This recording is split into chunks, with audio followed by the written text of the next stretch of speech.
Hello, everybody. Welcome to runZero Hour. Let's give a minute for everybody to join. And when I say everybody, I mean everybody. People just keep coming. Hello. Hello. Welcome. Happy July. Hello. And if anybody has any questions, there is a Q&A. Please be sure to put your Q's in there, and we will put some A's in there. Give it one more minute. Okay. Yeah. Wow. A lot of people. Hello, everybody. All right. Welcome to July's runZero Hour. I am very excited. This is a super. this is a big one. I'm super excited to be here, and I am joined by Tom Sellers, who is a senior researcher, and Blaine, senior researcher, and HD Moore, who is our founder, CEO, and does everything. So, hi, everybody. This is going to be a big one. We've got a lot coming up. So, starting off, we have the impending ban of Kaspersky products in the United States. I don't know if y'all heard, but the United States federal government has decided to ban, for certain values of the word ban, Kaspersky in the United States. The FBI has issued an alert on renewable energy attacks against renewable energy infrastructure. There's some super interesting vulnerabilities. I'm especially excited about the Radius one for personal reasons. Some super interesting stuff on the OpenSSH regression vulnerability and SSH in general, especially the fragmented nature of the OpenSSH landscape. And lots of new features in runZero that I'm really excited to talk about. This was a lot of fun. We've had a lot of fun over here. So to start off, unpacking the K. This is the Kaspersky ban. HD, do you want to talk about this? Yeah, sure thing. And for folks who haven't seen the Packing the K video from Kaspersky, I recommend watching it. It unfortunately is living longer than the presence in the US. But today I'd like to talk a little bit about what the Kaspersky ban means for security practitioners, and of course how you can find them in your environment. Next slide. So first off, the U.S. Banned Kaspersky sales to U.S. persons this year. Prior to this year, they banned Kaspersky and federal government provisioning back in like 2018 or maybe even 2017. The FCC then also put a ban in place for anyone selling telecommunications gear to U.S. government. So this is finally like the last leg of it, if you will, which basically says you may not sell Kaspersky products and services to any U.S. persons. They define U.S. person though as any U.S. business, as in the United States, businesses or people, as well as citizens, but also wherever they're located. So it doesn't matter whether you live in Thailand, whether you live in, Europe someplace. If you're a U.S. citizen, you're basically banned from. Kaspersky is banned from selling you the product. So even though the ban is specifically on Kaspersky and what they're doing, there are penalties for aid and abetting. So effectively, you can get charged for aid and abetting if you are reselling a license or even renewing a license, in which case you're, abetting the sale, basically. So it's pretty much as banned as you can get in the US. And we'll talk a little bit what that actually means here. Next slide. So in July 20th, Kaspersky is now prohibited from entering into new agreements with US persons. So that starts in about 3 days. Until between now and then, technically, you're still allowed to buy Kaspersky products, download the website, start trials, all that fun stuff. There's a second deadline, though, which is September 29th, and that says Kaspersky is prohibited from providing product updates or antivirus signature updates or operating their threat intelligence cloud in the US or any US person's information technology system, which is a very wide definition, especially if you're a multinational company or you've got overseas properties and so on. So that also includes the inability to resell Kaspersky software or integrating with their software into new products and services. And that's pretty important because Kaspersky, even if you haven't purchased it directly yourself, there's a good chance you're using one of their components in one of your products someplace, whether it's a SaaS email gateway, whether it's another endpoint security product that embeds through the Kaspersky engine, or places where a utility is actually calling out to like CAV scans, do things like file system shares scanning as well. So Kaspersky is not just in Kaspersky labeled products, it's actually in a whole set of white labeled security products. So the ban doesn't actually impact their threat intelligence products and services, their security training, their consulting advisory services. It's specifically on their, threat intelligence network, their data gathering and things like that they do on behalf of their customers, as well as their antivirus and other software products like their password manager, web proxy gateway, and VPN products. Kim Zetter broke the news on July 15th, this Monday. The Kaspersky is winding down all the US operations starting on the 20th. So they're laying off all the folks who work in the US. And as of today, they sent a note out to folks saying that they're giving customers free access to all of the Kaspersky products for the next 6 months. So you've got about 3 days, I think, where it's technically legal for you to get free Kaspersky, which you can then use for the next 6 months. But probably not a great time to adopt the product, but it may be a good time to grab samples of any products you need if you're doing detection or otherwise need to make sure that you don't have these in your environment. You have a baseline to compare against. More like Kaspersky free, am I right? Yeah, rookie That's face true. anyway. Yeah, without getting into politics about why they got banned and all that stuff behind it. Yeah. So Kaspersky hasn't really been popular in the US as a primary commercial vendor in the AV space in many years. They were really popular about 10 years ago, but after the first government ban, then the FCC ban, now the full ban, you've seen them on less Best Buy shelves, basically. That's usually the indicator of whether an AV product is widely deployed or not. But the AV engine is being licensed by lots of third parties and embedded in all kinds of other stuff, from email gateways to file scanning gateways and a variety of things. So given the ban on future updates, it's urgent to find anything that's using the Kaspersky software and make sure you've got a replacement planned out.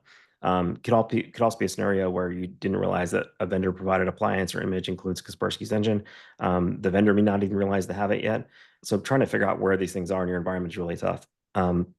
If you have a software inventory tool, if you have something like Flexera, if you've got something like software inventory coming in from your EDR platforms like SentinelOne, CrowdStrike, or any kind of authenticated agent-based software enumeration for vuln management, those are all great steps, but they only return results for known software that is labeled Kaspersky.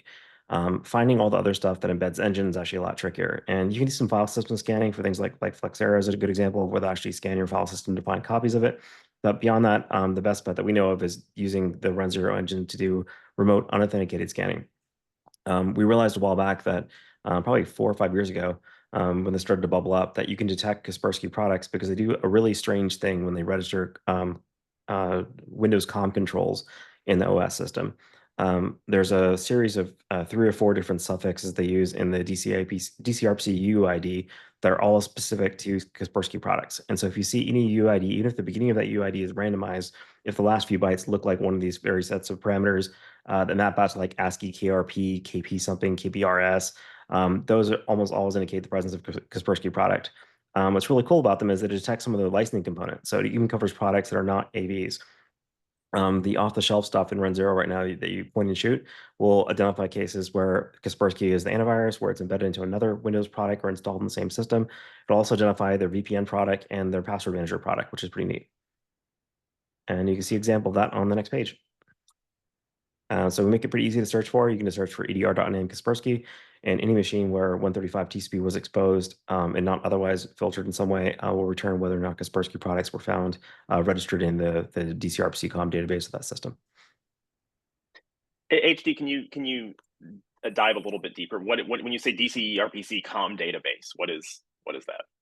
Sure. There's a service that runs on port 135 TCP, which is the endpoint mapper for DCRPC, which is very similar to like SunRPC for the old fogies out there that used to work on, old Unix and AIX and systems like that, where they use DCRPC services for like tool talk and all kinds of other services like NFS. So DCRPC is the Windows version of that. And the DCRPC endpoint mapper, many different system components, third-party and native components, will register different applications with the DCOM engine. And when they do so, they become visible through the DCRPC endpoint mapper when you query that remotely, which fortunately doesn't require authentication. So we use this for all kinds of stuff. Like we can use this to detect if your machine has a wireless card installed, whether it has a WAN adapter for an LTE card. We can identify various EDR products directly based on what COM IDs we can leak back out through that. We also use it for remote interface discovery, remote host name discovery. So there's tons of cool things you can do with 135 TCP that doesn't require authentication and has basically a replacement for a lot of things you'd otherwise have to query SMB for or do authenticated queries against. Mm-hmm. I'm one of those old fogies, so every time we talk about DCERPC, I'm just like, oh yes, I recall. Technically, there's also DCRPC on like Unix systems, but they're very Mhm. weird and very different. Yeah, But it goes back to it was all the OSF1 ones with Ultrix and all that. Yeah. If anybody used any of those old OSF1 systems, drop me a line. We can sit and chat for a while. You won't get me to shut up is the problem. Uh, moving moving on. So the FBI has issued a private industry notification um, to the renewable energy sector that it is coming under more extensive and more focused cyber attacks. And so this is pretty interesting. This is interesting to me for many reasons, but one is that obviously the renewable energy industry is just growing massively, right? And that's awesome. Um, and it's obviously as part of the energy infrastructure, it's obviously critical. It's critical infrastructure. It is exceedingly high value as a target.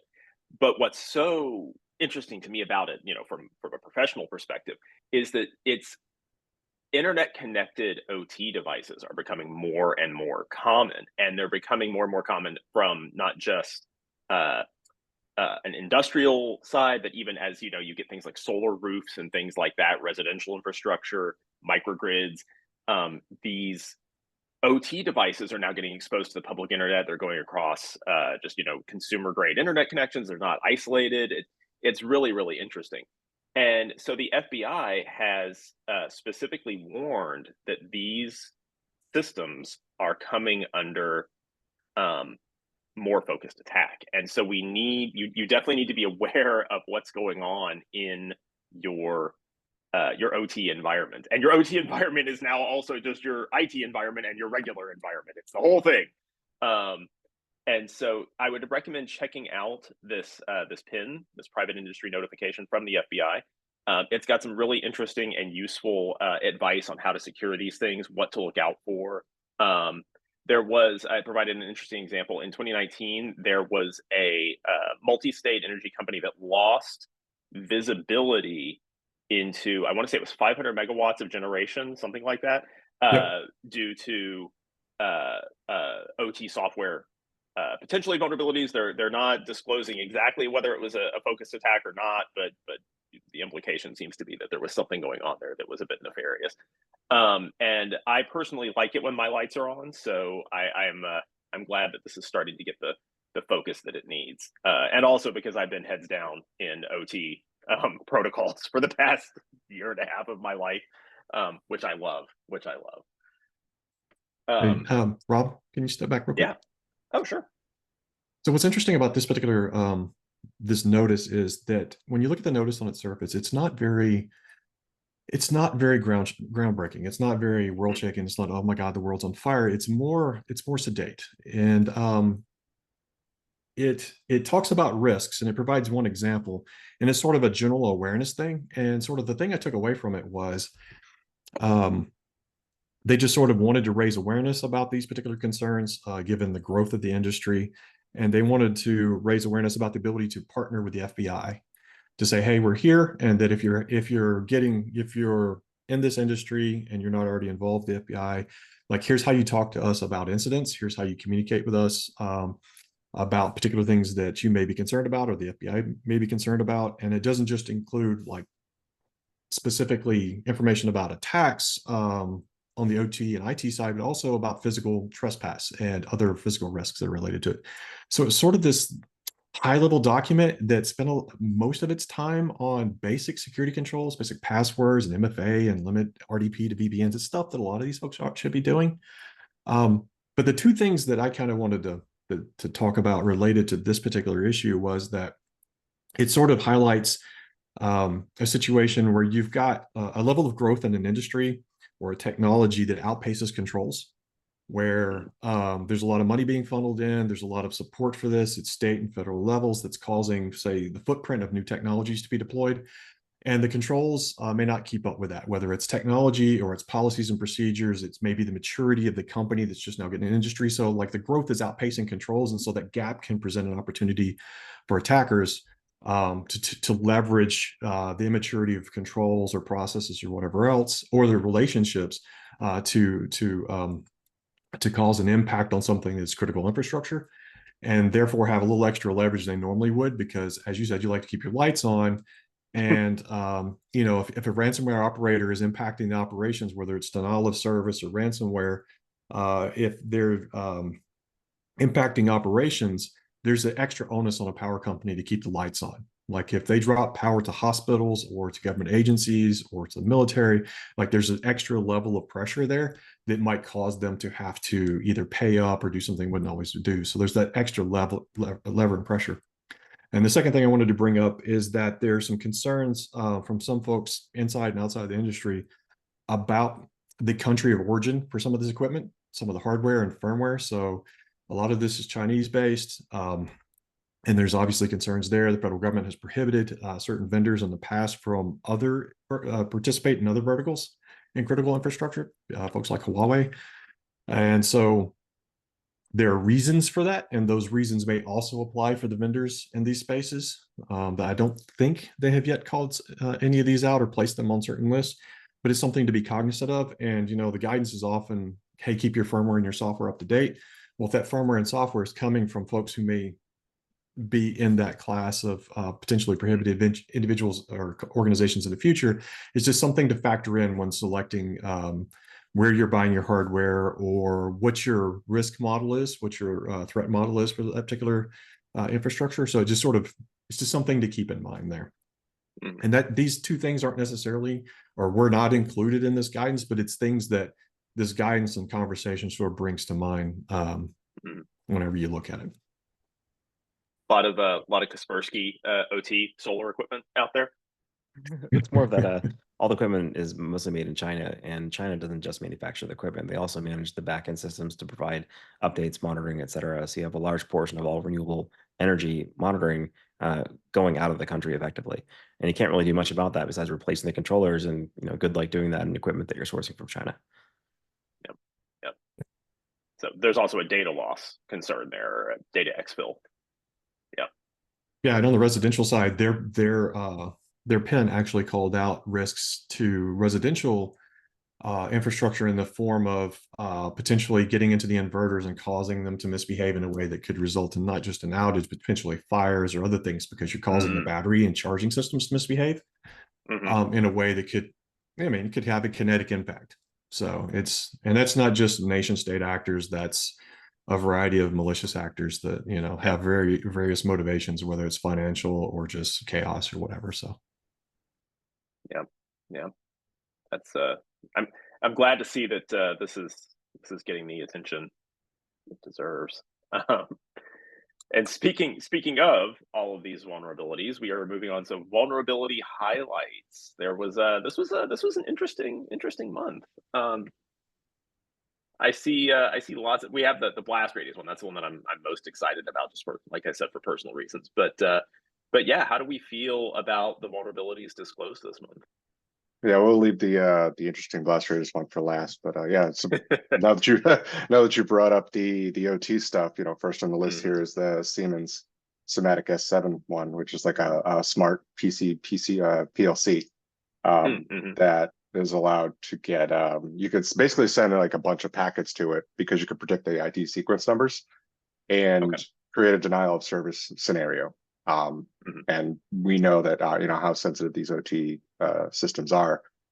It probably doesn't take all too much to give it a denial of service condition to shut things down and wreak havoc. And when you shut down a PLC, when you deny that service, there's I love Tom's phrase that there could be a kinetic impact. So yeah, exactly. Following up, we went over to we'll jump over to the MQ, the Microsoft one. So this one actually ended up being 9.8 critical, which effectively let an attacker send a series of these NS7Q packets in like rapid sequence just over plain HTTP. And then eventually that would lead to a remote code execution, which was quite an interesting, result from performing that, but exposing us over the internet. you can imagine that's why it's like so critical, because a lot of these systems might need to be exposed over the internet. There's no way to really network gap these from other systems if the things that are being talked to like need to talk to it. Yeah, we got left here the Westeru one. That was an update to an older one. I was trying to pull up the list here. Yeah, that's more OT stuff, right? The Westermo stuff. Yeah, yep. That was more on the OT side. I was trying to find the original one there. Some Ethernet switches, some industrial Ethernet switches, the L210s. Yep. Those are, and we're seeing more and more of these OT vulnerabilities. And that is, again, just like further evidence, going back to the FBI thing, it's just further evidence that more and more of these things are getting exposed to the internet and being integrated with the public IT infrastructure, which is exactly and it's the attack surface.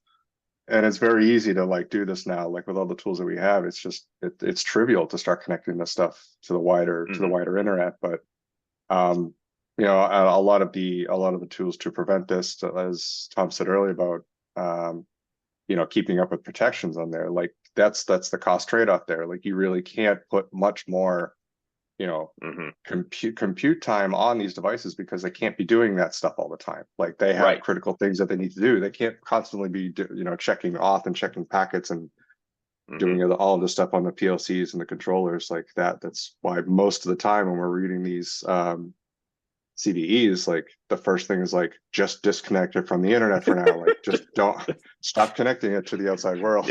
And why do we even have that button? Right. Exactly. So I mean, yeah, it is a common message to do that, but like that's the first line of defense. Like just disconnect to the business from the business network and protect it that way. Put a firewall in front. Have a firewall do the packet inspection for you.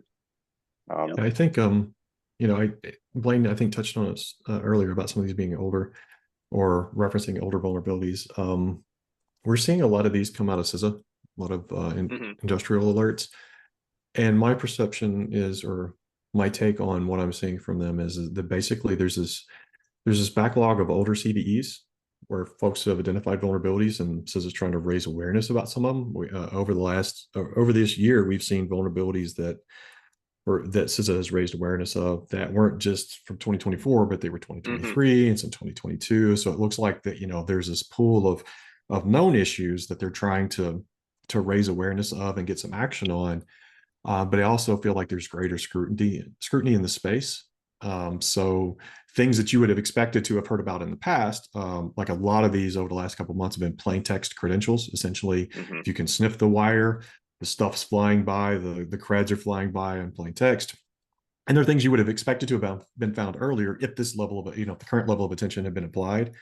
And so what I kind of expect over the rest of this year is just be this continuous flow of industrial alerts as more common devices are getting the standard level of scrutiny for network devices.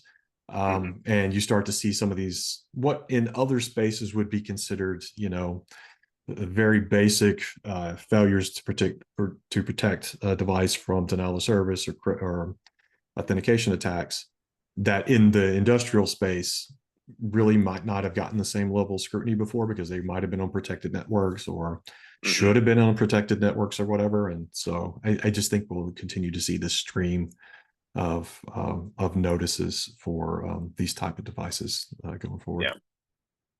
Like I said, it is great that they're starting to get this level of scrutiny, but it is we live in interesting times. Yeah, sort of like the last one to follow up before we get to like blast radius. There's them, you know, the MOVEit one. Or now we're ending up with just both of them actually are just authentication bypass. Unfortunately, there's some updates there, but they did mark that one as critical. So again, it's another one that sort of has to have some sort of connectivity to the world in some fashion. Based on the business use case there. So there's really no other way around it other than to either patch it and fix it in a different manner. We talked about this a lot in the runZero research report, where we're starting to see we haven't seen this level of attack against border devices in years, and they're really starting to become. I mean, they've always been high value targets, but it's been we've just seen more attacks against them over the past year than we have in a long time. It's really again interesting times. This and OT. But moving on to blast radius, which first off, what is radius? So radius is a protocol for authentication that is used often in network devices. Although in some other contexts, like VPN concentrators and things like that, to allow backend off. But essentially what you have is you have a user that tries to authenticate to a device like a switch, router, firewall, VPN concentrator. And that device goes to an authentication server called a radius server just to check credentials. And that could be, you know, a dedicated radius box that's got a built-in database of credentials, or that radius server could go out to some other repository like Active Directory and validate those creds and come back and say, yes, this user's valid or not, and then pass that message back to what's called a radius client, but it's, you know, the router, VPN concentrator, whatever else you were trying to authenticate against. And so you've got this multi-tiered relationship where the user's connecting to a VPN concentrator that's connecting to a server on down the road. And so that's what radius does. It facilitates that. There's a couple different authentication protocols that can be used that have been introduced over the years.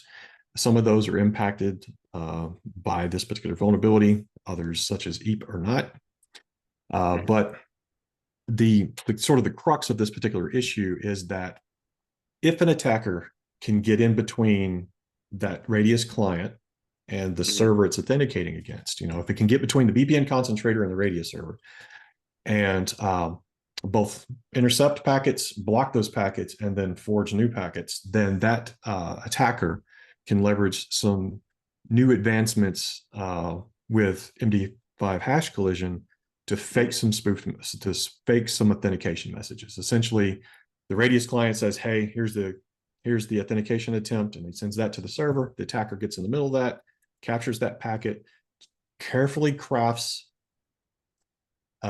certain fields to go in a new packet that it sends to the server. And then when the server sends the response back, says, hey, these credentials are invalid, it replaces certain sections of the response packet with another set of carefully crafted data that it forwards on to the client. It says, oh yeah, that authentication attempt is correct, is accepted. So the attacker tries to authenticate, in this case, for example, to a VPN concentrator. That concentrator tries to go to the server to check those creds, which are invalid because the attacker doesn't know the creds.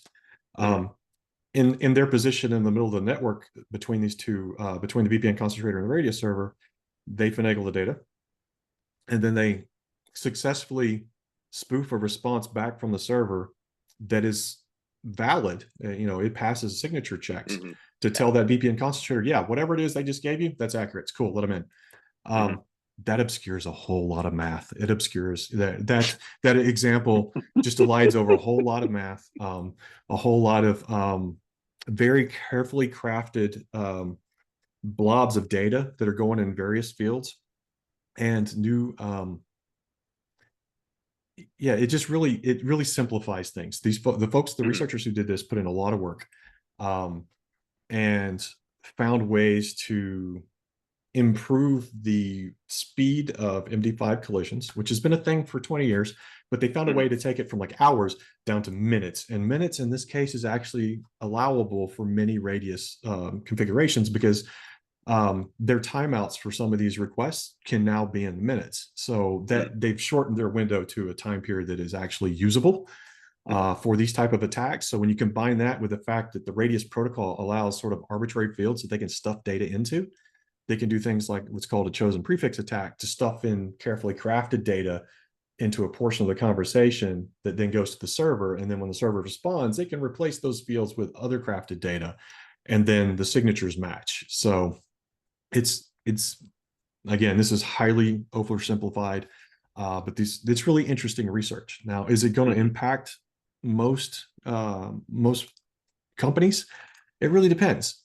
So if you go to the next slide, You know, folks like ISPs, folks that are using Radius to do authentication on, say, VPN concentrators, or have implemented it for things like firewalls or switches for management, those folks are going to be impacted, potentially impacted, I should say. I will say that there are alternatives to this in the industry. There are things like Cisco TACAX, I believe, or TACAX Plus, I believe, does the same thing. And if you're in just a Cisco shop and you're using that, you're probably fine. Although I haven't actually looked to know if this attack would apply to TACAX as well. So that could be an interesting venue of research. I haven't looked at that protocol, so I don't know. It would be called a TACAX. That would be the for sure. It'd be its own cool name. Two puns.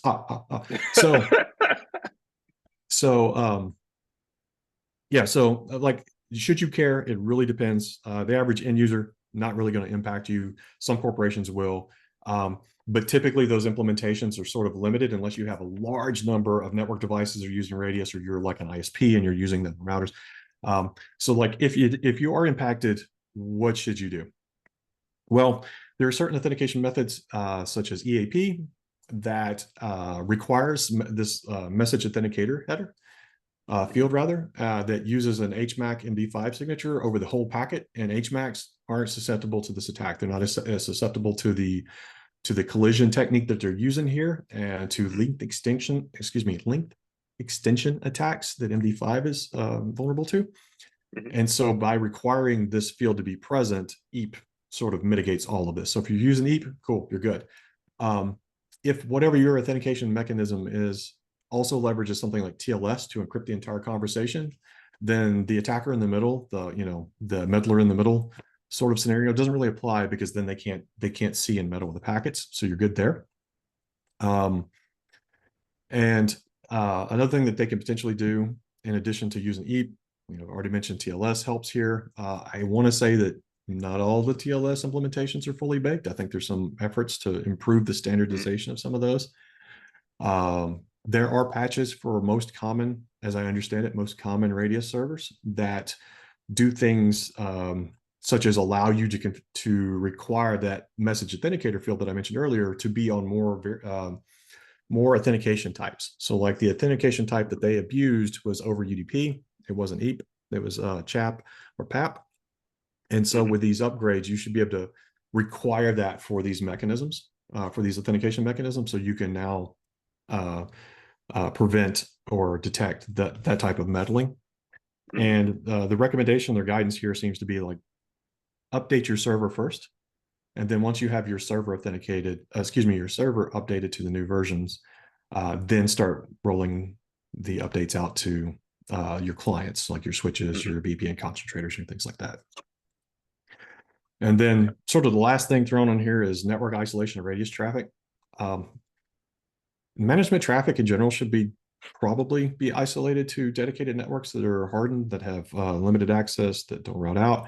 The reason it's last on here is because if you're trying to resolve this issue in your environment, this is usually the thing that takes the highest lift. It usually takes more planning. It usually takes more more effort to achieve. And so it's sort of last on there. And so if you can trivially switch your authentication protocol with checking some boxes on your client server, then that's like an easy lift. Whereas upgrading your endpoints may take more planning and more effort to achieve. So these are roughly in order of the level of effort that may be required to address this particular issue. This is such a fascinating intersection of research and security and just the math behind it's a really, really cool thing. And I'm sorry, HD, I think I talked over you a bit. I was saying, like, as soon as I saw this research, like, one, it's amazing that they're making a practical, pre-image attack on a network protocol. But two, like, do BGP next. Like, that's a perfect one for this stuff, right? It's TCP option headers you can stuff things into, IP headers you can put route headers into. Hopefully, they can take the same attack and apply it to BGP. Well, not hopefully, that would be bad. The response to that might be like, why do they need to? It's such, as I understand it, BGP is they're not doing a lot of authentication. There's no protection for, like, do they have to break BGP at this point? But yeah, I mean, seeing that would be interesting. BGP is the border gateway protocol. It is the core routing protocol of the internet. And yes, the entire internet depends on nobody flubbing a route filter in BGP. Yeah, so it's literally the thing that Loft Heavy Industries went to Congress to talk about like 20 plus years ago, because it was an issue then that has not been resolved. I don't know.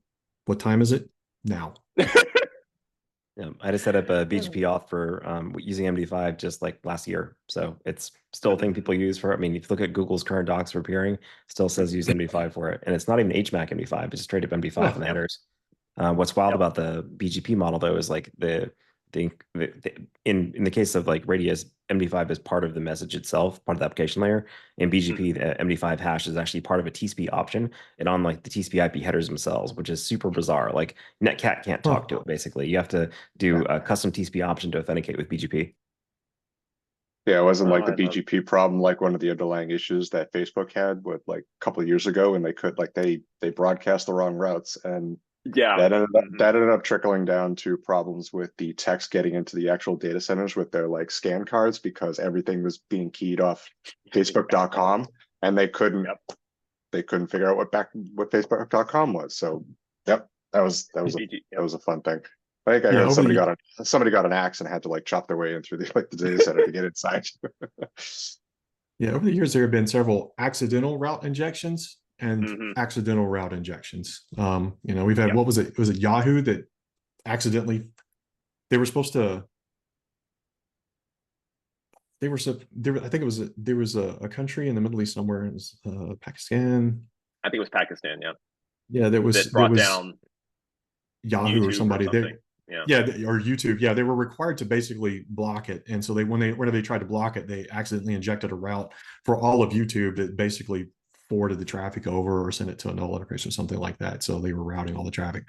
We've seen a couple of cases where significant properties were routed through networks in China for some period of time. So they're accidental and they're accidental. So either way, good idea. But speaking of interesting vulnerabilities, and that is, and I we can talk about that all day. I love that stuff. And I also want to point out real fast, the Radius protocol is the D in it stands for dial-up. Like it's been around a while, just so y'all know. But the MOVEit SFTP server, HD, I think you wanted to talk about this a bit. Sure. Yeah, this is a really cool research by the Watchtower team. They looked into the more recent MOVEit bug, and most of the time these bugs are like, especially in a .NET web application, like it's SQL injection or a logic flaw or things like that. This one just got weirder and weirder and weirder the further they went. They finally got down to the point where they realized that it's the SFTP server, so the SSH daemon running basically SFTP or SCP behind the scenes, was treating the public key coming in during the authentication sequence as a file name, and then trying to read that file name off disk. And you can also then specify a SH key blob that's effectively a UNC path to a URL on the internet, and it would just send you like the MOVEit services password hash, right? And so you can do a full-on relays, you can do things like that with it, which is bizarre. But the part where it got even stranger is there's also like a whole series of hijinks they had to go through within the MOVEit software state engine to get the authentication bypass to work the way they wanted it to. And they used a really creative way of like a custom key format while being pulled out of the web server's logs itself, where they posted data to it to basically put in the logs, then read the logs back out. So really, really cool attack across the board. But the most like eye-opening part was the vulnerability itself of reading an arbitrary file from the public key. It was actually part of a third-party component called IPworks, which builds SSH SDKs for like 15 different languages. So you're likely to see the same type of bug pop up in all kinds of other products out there that haven't had advisories launched yet. So I believe IPworks is aware of it. Progress Software's already shipped a patch for it. But who knows how many other products out there are using IPworks who may have not renewed their SDK license the last few years. We're still shipping an old version of this thing. So we're planning to see a lot more of these types of IPworks-based arbitrary file load and forced authentication attacks through the whole IPworks ecosystem pretty soon. Yeah, what I found two things interesting about this. One, this was handed to Watchtower by a third party. He basically said, hey, there's a problem vaguely in this area. Here's the patch, them and patch versions. Go forth and find it.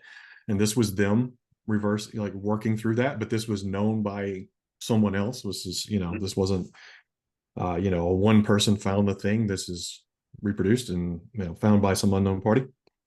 And the other thing that was sort of interesting, like reading their write-up, was great. Like the loops, the hoops they had to jump through in order to pull this off was great. It's like, oh, how are you going to jump that hurdle? Oh my God, why did that work? It was just so many of that. The whole requesting a file across the internet thing, getting hashed. Like the only real limitation there was just knowing a username. But you could then use that to find the usernames because you wouldn't get the hash if the username wasn't correct. So you could just send it over, and if you got a request back, you could know, oh, cool, I got the correct username, and leverage that for the remainder of the attack. It was just so many things where it was like, why did that even? Why was that supposed to work? Like, just what? But the write-up was great. The details were great. One thing, the only thing I was curious about is HD mentioned IPworks was aware of this, and I don't, at least in my reading of the document, I wasn't sure how much of this was IPworks and how much was this the logic that was layered on top of IPworks, because we've seen that in the past where somebody took a standard library and they just did it wrong. They had their custom logic sitting on top of the thing. And so I'm kind of curious about how much of this particular vuln, like the requesting the file across the internet, is an IPworks thing, and how much of it is just the logic that wraps around it in the MOVEit product. Yep. Just great and interesting work. Like go read the write-up. It's great. Yep, the URL for the write-up is there on the screen, and it is a really cool write-up. Highly recommended reading. And moving from SFTP, OpenSSH, regression, and fragmentation. We've got so many SSH things. And the SSH, the H in SSH stands for HD, who's going to talk about this. Thanks, Rob. So I'm sure you folks in this call probably didn't miss it, but there was a really neat bug found by Qualys last month that they named regression. Is effectively a signal reentrance issue where the timeout handler would reenter in a non-thread safe way. And what's really interesting about the attack is that it was a regression of a previous fix from back in like 2006 or so. The other dangerous thing about the attack is that the reentrance occurs in the parent process of SHD, not the privsep lower privilege process. So effectively, it's remote root when you can trigger the bug. But triggering the bug is really, really difficult. So the team there says, well, maybe between 6 hours and a few days to exploit a typical 32-bit Linux machine with a glibc, but 64-bit with ASLR ranges are just much, much more complicated. So far, folks are estimating it'll take weeks or months to exploit 64-bit Linux. However, shortly after the first regression bug was posted, Solar Designer posted a second variant of that was tied specifically to Red Hat Enterprise Linux variants in their patches. And the key thing is like OpenSSH isn't just OpenSSH. OpenSSH is also all these different patch sets and different OSs and OS-specific tuning that have happened. And that leads to different levels of different types of exploitation, different levels of exposure. So that was the second bug that popped out of this. That bug's a little bit cleaner in that it only applies to the privsep process. So when you are able to exploit it, you only get access to the privsep user, but theoretically it's slightly easier to exploit in some cases. There's also a third bug that was fixed in OpenSSH 9.8, which is that the built-in behavior of OpenSSH to obscure the keystroke timing. So someone's like watching your network traffic and you're typing on a session. There's code in place to kind of put some chaff into that so that folks can't look at your exact keystroke timing, because if they can do so, they can typically predict what commands you are typing based on your language. So just by knowing what characters go in a certain sequence and all that, you can do some pretty good recon into what type of commands and someone's doing an interactive session as a result of the timing. So that code to obscure that timing was effectively broken by accident, and that fix will also into 9.8. So what's weird about all this stuff is that every vendor, every distribution fixes it slightly differently. Some of them upgraded to OpenSSH 9.8, some of them backported patches to 9.2. It's really all over the map in terms of like how it was fixed and how you can detect it. And that kind of takes us to the next slide here about trying to identify affected versions. So of course, our team is really good at looking at versions and trying to figure out what things are what. And what we found is that there's just a really wide gap between how different vendors approach the problem. Some folks did backported, some people upgraded. In the case of Debian and Ubuntu packages, they actually expose the package name in the actual SH banner. So you can tell that if it's 3 Ubuntu 13, you know it's the patch version, whereas 3 Ubuntu without the 13 is not the patch version. That's straightforward. However, when you look at all the Red Hat-based variants, everything from Meraki Linux, Alma, RHEL, Fedora, etc., they don't expose those version numbers. And our normal logic to detect those distributions based on TCP/IP parameters like the TCP MSS and things that Tom had talked about before doesn't really help us in this case, because you can't tell whether the patch was backported for this particular attack. And triggering this attack is one of those things where you can't really tell if the attack works or not because the signal reentrance happens at a parent process. You don't really get good feedback from the network side either. So long story short, the team came up with this gigantic query, but it covers majority of what you need to worry about in terms of what's possibly affected. Unfortunately, because of how complicated this is, you're not going to catch everything, and you are going to have systems that will be matched by this particular query that are not affected or have already been patched. So it's a good starting point, but we'll keep working on this, and hopefully we can find better ways to identify impacted systems going forward. And HD, you were saying that it's difficult to exploit the vulnerability to get RCE, but isn't it that you can get a DOS situation more easily? I think, right? If I recall correctly. You can, but it doesn't really buy you too much because OpenSSH limits the number of concurrent connections you can make to the daemon by default. And even with one of the newer features in I think 9.7 was the ability to start like blocking and shunning connections and make too many bad connections. So if they see too many crashes coming from the same source IP or source network, you can say now block connections from this IP for some period of time. So that actually prevents exploitation if you enable that. So if you are running newer versions of OpenSSH, you can enable the new shunning behavior, which will actually prevent this from being exploited entirely just because they won't get enough shots at the goal to be able to hit it. But otherwise, the attacker would have to create, as many concurrent connections as your server accepts and just do some like fiddling in memory and then wait 120 seconds waiting for that timer to hit. And then as soon as that timer hits, try it again and again and again until they finally get it. So it's, you'll probably notice if someone's banging on your server for, a few weeks straight, hopefully. So when we talk about like fragmentation, OpenSSH, we mentioned that these platforms are pretty different.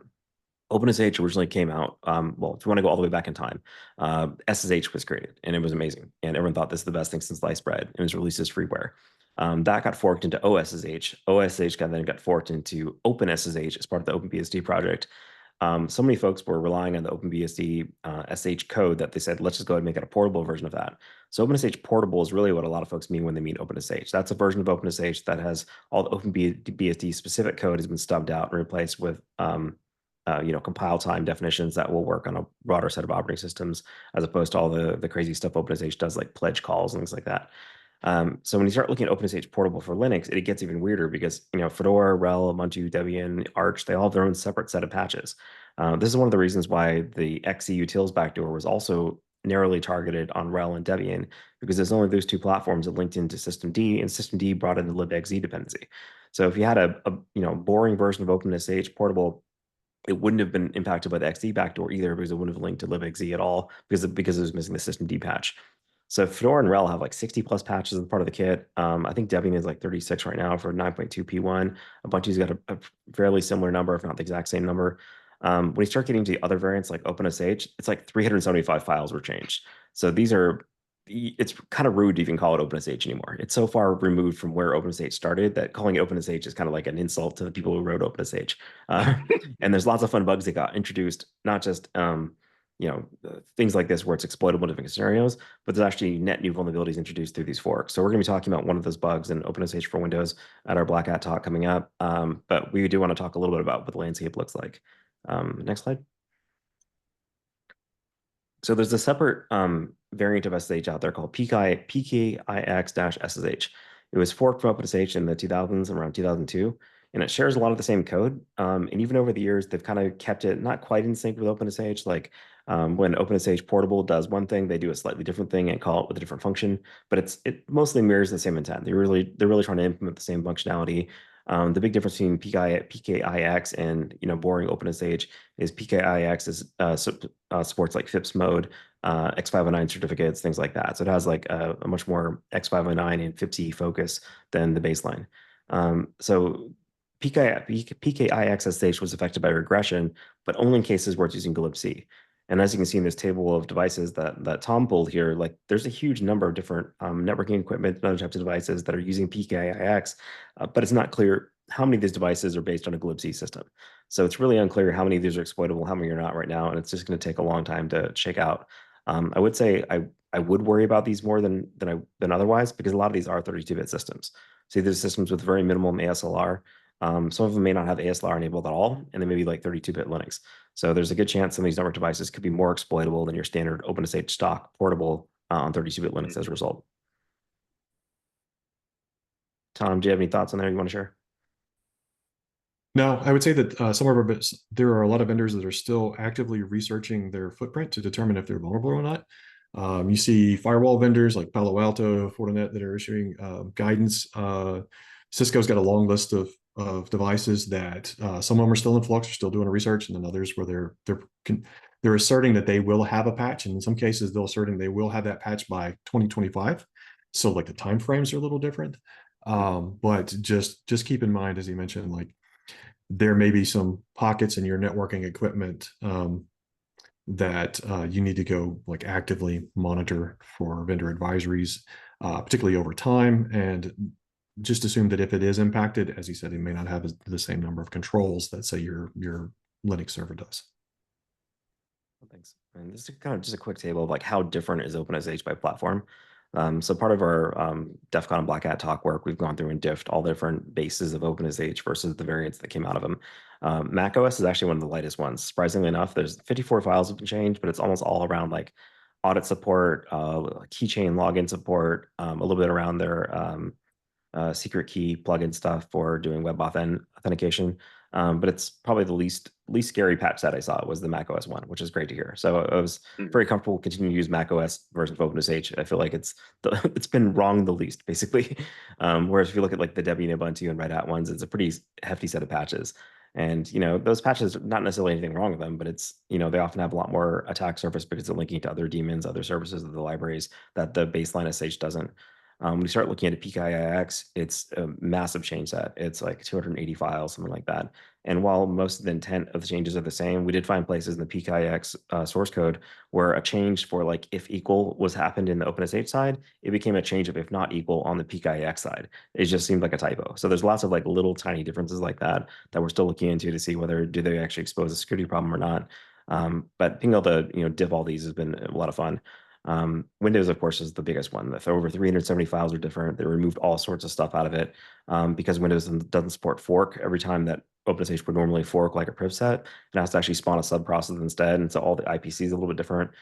They removed a lot of the log standardization. So anytime that you're logging to, syslog, for example, standard OpenSSH will rip out all of your terminal escape characters and generally like clearing it all up. Windows, unfortunately, because it has to support Unicode, it says, well, if you get past the first couple byte filters, everything else is whatever you want. So you can shovel emojis and all kinds of fun things like that into your event logs through OpenSSH for Windows, which is a lot of fun to play with. There's lots of other bad things happening in the OpenSSH for Windows side, but we'll talk about that in about a month or so. So I don't want to steal too much of the thunder now.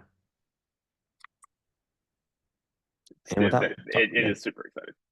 Yeah, it is super exciting. Yes, but we don't want to steal the thunder. But we also have lots of thunder around runZero updates. This was some of these just amazingly cool stuff that's come out. I'm really, really happy with some of these changes, with all of these changes.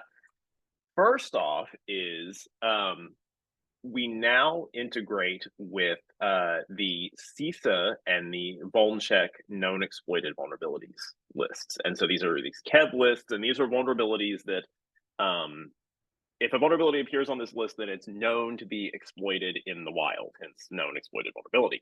And so you can search now for assets, vulnerabilities, and vulnerability groups using this KEV keywords. You can say KEV CISA to look for things that appear in the CISA KEV, KEV VulnCheck for things to appear in the VulnCheck KEV, or KEV any for any KEV list now or in the future. And as a bonus, we also made CVE searches a Brazilian times faster, so be sure to check that out. It's a lot of fun. We also added an integration with the first.org's exploit prediction scoring system, and so this is a really neat metric that computes how likely a vulnerability is to be exploited, and so and it supports runZero standard operators for numeric comparisons. You can say, okay, show me anything that's got an EPSS score greater than 0.9, and the scores range from 0.0, which means will never be exploited, to 1.0, which means that it's like in your house right now being exploited, and they're like the calls coming from inside the house kind of thing. So super fascinating and a lot of fun to experiment with. So be sure to check that out. And we also have this was fun. HG, do you want to talk about this one? This is really, really neat. Yeah, sure thing.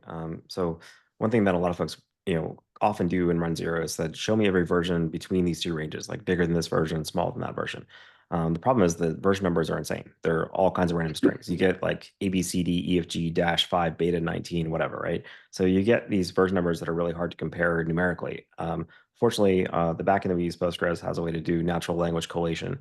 So we enable that change, rolled out the migration, and now all of your OS versions, software versions, any place where you typically need to care about whether something is between like one range or another, now uses the natural language collation, which takes into account like 22.04.abc will actually be greater than 2000 or whatnot. So it makes the version sort and search the way you'd expect to, and now you can do really narrow version queries across the board, and they're fast, which is nice. So we're really happy to get that feature rolled out, and it definitely makes a lot of the really finicky OpenSSH queries more easier and more reliable. What was it? LaTeX, the typesetting system? No, just tech. The version number is pi. It's approaching pi. Every time a new version comes up, they just add a digit. So that'll, you can search for that now. And sorry, I love typesetting. And Meraki. So Cisco Meraki. This was I've been watching this with great interest. This Meraki integration. runZero rolled out support for Meraki's native API through the Meraki dashboard, and this imports your clients and devices, also keeps track of what site organizations they're tied to. You can do filtering based on what site, and it pulls all these into layer 2 topology report, which is important because normally your Meraki gear doesn't really expose SNMP interfaces to the network. Even when you do enable local SNMP on the local network, they don't expose the CAM tables and the ARP caches, things like that you need to really put together a topology view. So for folks who have a mixed environment or Meraki only environment, the only way to get a topology view previously was to go directly into the Meraki portable. We now pull that stuff in, normalize it, and do the same work again on the whole set. So you can bring in data from runZero scans that use SNMP. You can also bring in data from Meraki API, and they overlay perfectly, and they all link up. There's one really bizarre challenge we ran into, though, is that just like every other cloud platform, there's always a gotcha. In this case, the Meraki cloud reports a MAC address on each device, each Meraki device that is not actually visible on the network side at all. They report a MAC address that is probably like an internal MAC or tied to the wireless interface, even when you will typically not see that interface when you query the SNMP side. So if you query a Meraki device through SNMP, it'll give you MAC address starting at 1, 2, 3, 4. But if you query the cloud, you get a MAC address starting at .0. So we end up doing a special casing thing, which I think there's still maybe a couple bugs with it, but that will allow these to link up properly. It just, one of the gotchas doing this type of work. I love those little gotchas. It's always such a neat thing. This one is my favorite because I love fingerprinting things. Like I really do. So Blaine, you wanna talk about what happened here, what we got going on here? Sure. Yeah, so if anybody's ever used like the cloud hosted platform version, if anytime you're looking at the details of an asset and you sort of find that it's not what it says it is, you're actually allowed to hit that improve fingerprint button, and you can suggest to us what it should be. So there might be a case where we might default to a Linux server, but exactly that it is a like an IoT device in your house that's a switch and it's talking has a certain OS, so you can provide that information for us. Up until now, it was only available to customers of the cloud hosted platform. But we had just rolled out changes to allow all the customers that are now self-hosting the platform and the explorers to provide that information back to us. And so the mechanism there is, you have the same UI. It will report that to your self-hosted instance and then use the install credentials on your self-hosted instance to proxy that up to our cloud service so that we can, put that in our inventory and then write some proper fingerprints around it. And then during the next content update, you'll able to get those instances and those assets actually re-identified and appropriately changed. And there may be some customers out there that don't want to send that stuff out, and they are running the self-hosted instance as in offline mode. We did not forget about you folks, but we just decided to rely on plain old simple email.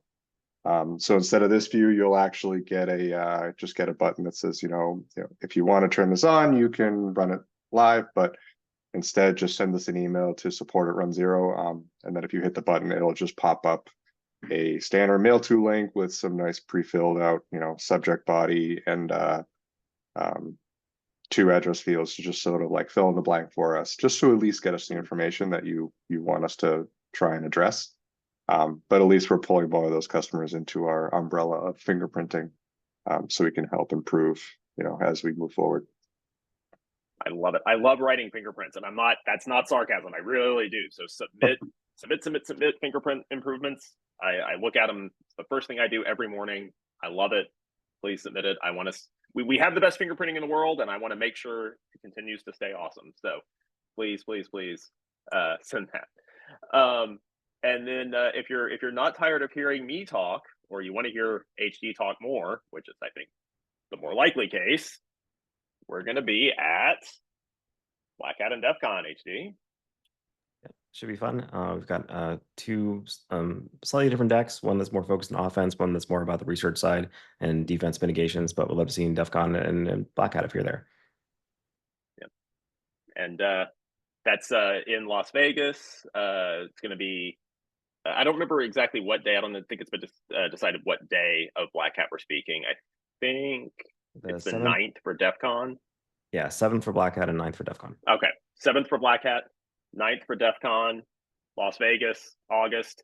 It's going to be hot, but definitely come see us. We'd love to see you there. So thank you. That was we are right at time. Wow.